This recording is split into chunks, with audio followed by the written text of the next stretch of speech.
Hi, these comments are for TO. This is Michael from OTC, OnlineTOEFLCourse.com. And I'm getting ready to listen to some pronunciation practice you sent me yesterday. So you're working in the area of my online TOEFL course. It's called Syllable Division and Grammatical Word Endings. Okay, so in this case, you're going to be reading some pairs of words, and I think sometimes the S, right, when it occurs at the end of a verb or a noun, sometimes it sounds like a Z, sometimes it sounds like an S, and sometimes you have to create a new syllable at the end of the word. So that's kind of what you're practicing right now. So let's see how you did with this practice.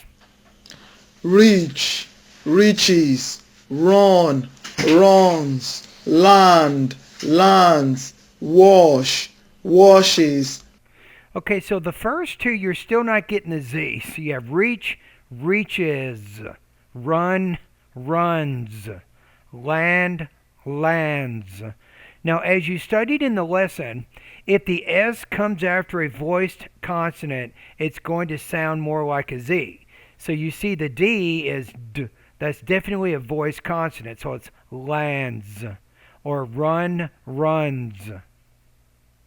Solve, solves, analyze, analyzes, egg, eggs, pencil, pencils, march, marches, window, windows, stop, stops, lash, lashes, circumstance, circumstances, judge, judges, plant, planted, grab, grabbed, Good. look, looked, talk, talked, associate, associated, decide, decided. Okay, so I think the only thing you haven't mastered here is this. So when the S is after a voiced consonant, it needs to sound more like a Z. That's the one you're not getting. The other S, when it comes after a voiceless consonant, you're fine. For example, you said stop, stops, no problem.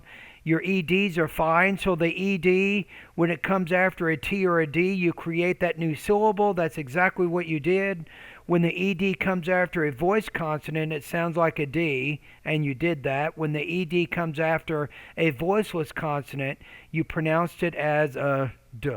So the only thing you want to work on right now is when is the S pronounced as a Z at the end of the word? That's what I want you to focus more on as you review this lesson. All right? Thank you for completing this practice exercise.